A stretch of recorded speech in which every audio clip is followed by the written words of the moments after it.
오페라는 고급적이고 좀 클래식한 면이 있어요. 그래서 사상이나 철학이나 좀 깊은 맛이 있죠. 그래서 어머니들의 김치찌개에 비한다면 묵은 그 깊은 맛이 나는 그런 공연예술 장르입니다. 그래서 한 번 매료가 되면요, 빠져나오기가 힘들 정도로 굉장히 어떤 품격이 있는 공연예술 장르의 최고봉이라고 할 수 있습니다.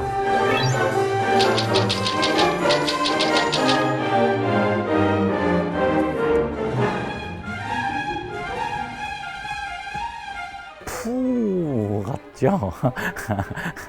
제자들이 뒤에서 뒷담화를 할 때 평상시 제가 쓰는 어투 이런 걸로 자기들끼리 대화를 하면서 깔깔거리고 우리 푸 선생님이 아시면 뭐 이런 좀 예술이라는 철이 없고요. 좀 천진난만한 부분이 있지 않을까 싶어요. 현실이 좀 어두워요.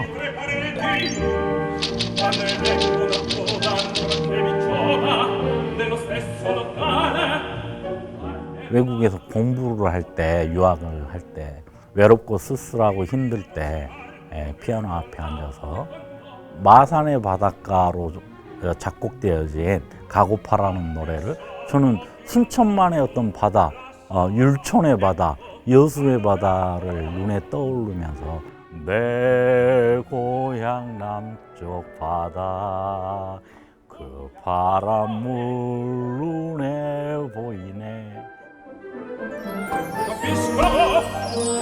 Capisco, un altro scivola e la divora.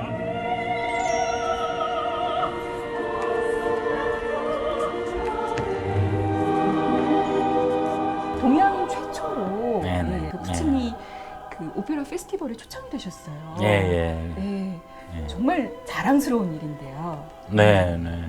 굉장히 어떤 저로서는 감회가 깊었고 제가 이루고 싶어 했던 목표에 하나 다가섰었던 일이었고요. 이탈리아 로마에서 공부할 때인데요. 여름방학이 되면 세계적인 오페라 페스티벌이 열리는 또레델라고라는 지명을 가진 도시인데요. 거기에 푸치니 오페라 페스티벌이 해마다 열리고 있거든요.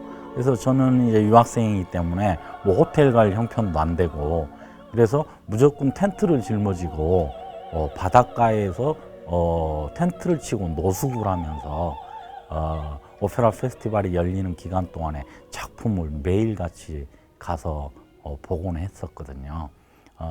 그때 제가 오페라 트란도트를 보고 있었어요. 좋은 자리에는 못 봤거든요. 객석이 이렇게 올라가 있으면 제일 이쪽 끝에 끝자리 가장 싼 자리에서 봤어요. 가장 절정인 장면에 공주는 잠 못 이루고 이태리 말로 하면 네슨도르마인데 갑자기 구름에 갇혀있던 달이 열리면서 그 호수에 이렇게 달길이 나타나는 거예요. 그런 자연의 풍광에 어우러지는 오페라를 보면서 제가 그때 각오를 했어요. 도대체 이런 세계적인 극장에는 어떤 연출가가 연출을 하러 올까? 나도 여기서 연출하고 싶다. 나도 언젠가는 해야지. 라는 어떤 목표가 있었습니다. 그래서 그 목표를 위해서 뛰었어요. 그러다 보니까 어느 날 갑자기 제가 그 극장의 연출가로서 일을 하고 있더라고요. 푸치니 오페라는 상당히 어떤 이국적인 정서가 강한 작품들이 많아요. 그 당시 어떤 19세기 말에 유럽 예술계의 어떤 풍토 속에서 동양을 소재로 한 일들이 많이 벌어졌거든요.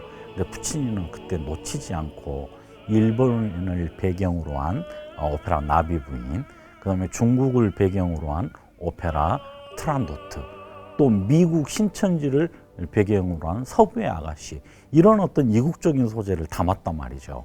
그래서 동양 연출가이고 한국 연출가인 제가 세계로 나갈 때 가장 저한테 중요하다고 하는 작품들은 이 동양적인 정서의 작품들을 어떻게 잘 펼칠 수 있을까가 저에 대한 목표였습니다. 그래서 세계 무대로 도전하기 위해서는 이 푸치니의 어떤 오페라를 제가 저의 어떤 가장 무기로 삼아야 되겠다는 생각을 하고 푸치니 오페라의 연구를 많이 거듭한 결과의 그런 좋은 성과라고 생각합니다.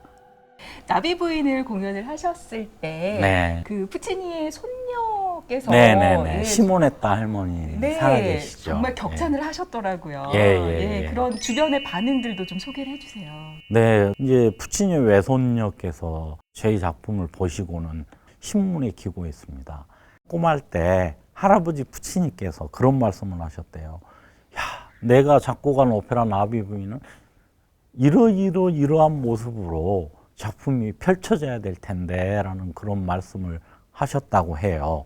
그런데 이 할머니께서 제 공연을 보면서 소름이 돋았다는 거죠. 그 옛날에 할아버지 작곡가 푸치니께서 말씀하신 부분에 대한 모든 부분을 저 동양에서 온 연출가가 다 충족을 시켰다라는 거죠.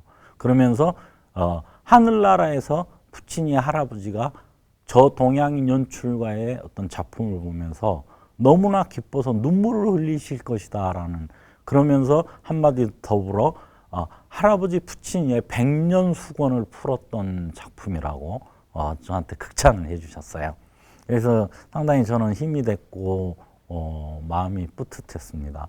또 한 가지 일화는, 제가 커튼콜을 나가니까 4,000석의 관객들이 전체가 기립박수를 치더라고요. 근데 너무 길게 받는 것 같아서 그만 받으려고 내려갔어요. 그랬더니 그 이태리 무대 감독이 마에스트로 가서 더 커튼콜을 하셔야 됩니다. 그래서 또 올라갔어요. 근데 또 계속 박수가 길어지는 거예요. 끊이지를 않아요. 그래서 또 내려왔어요. 그랬더니 또 올라가라 그래요. 이러기를 수차례 반복을 했습니다. 근데 너무 길게 받은 것 같아서 제가 이제는 더 이상 박수 안 받아야지 하고 내려갔어요. 그랬대 무대 감독이 이런 말을 했습니다. 마에스트로 세계 신기록입니다. 지금껏 커튼콜을 가장 길게 받았던 최고의 소프라노 마리아 칼라스가 19분을 받았답니다. 근데 지금 마에스트로가 25분을 넘게 받고 있습니다. 더구나 연출가가 이렇게 긴 브라보의 커튼콜의 박수를 받기는 처음이라고.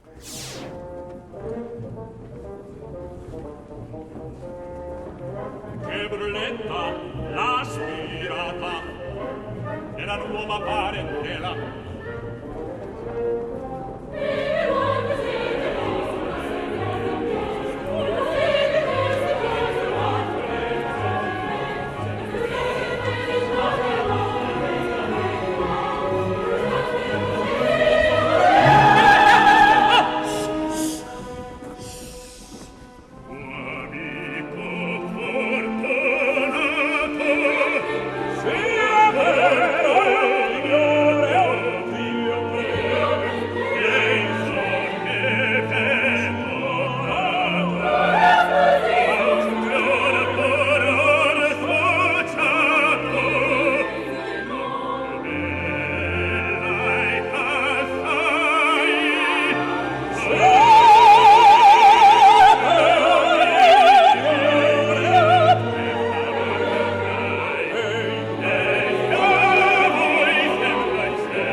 가장 사랑하신 오페라는 어떤 거? 지금까지는 오페라 나비 부인이 가장 저한테는 사랑스러운 작품입니다.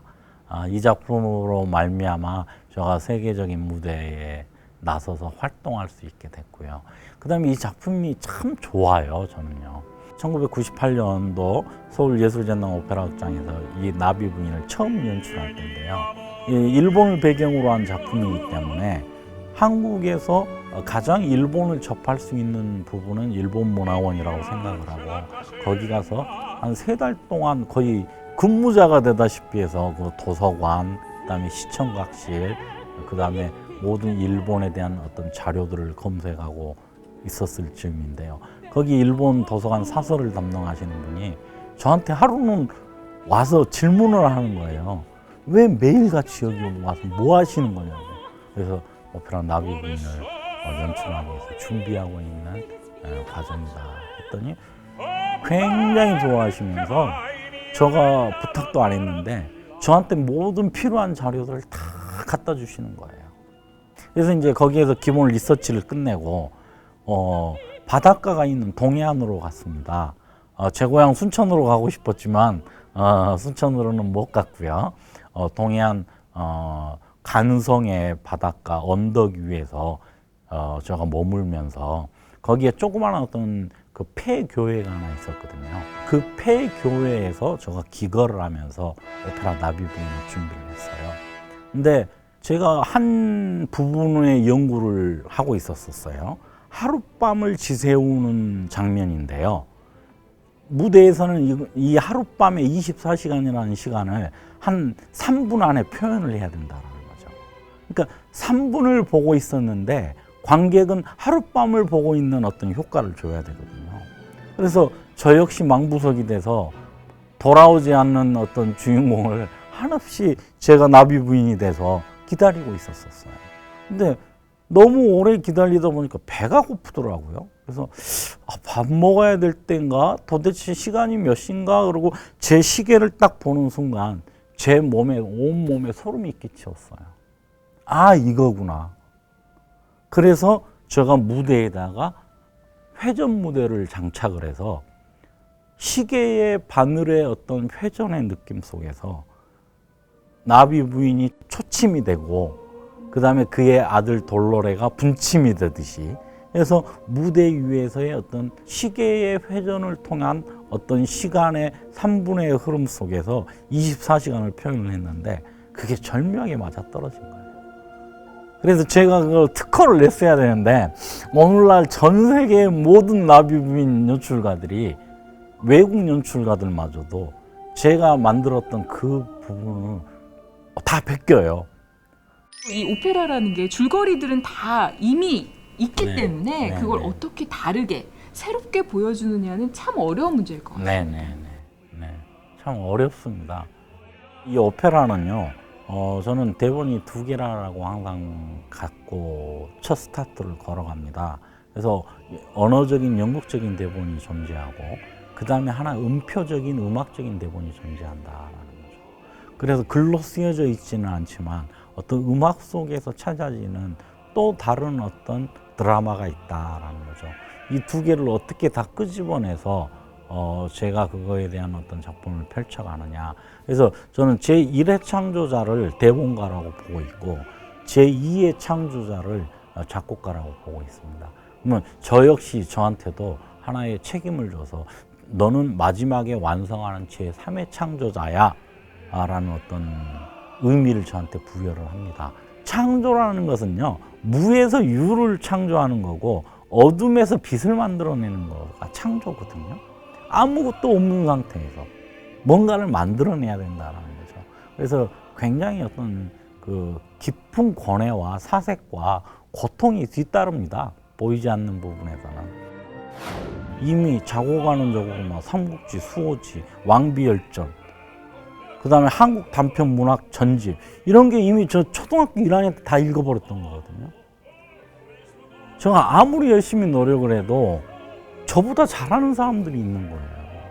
가장 큰 감동을 만들 수 있는 방법이 뭘까 고민하면서 갑자기 희생이라는 단어가 떠올랐어요.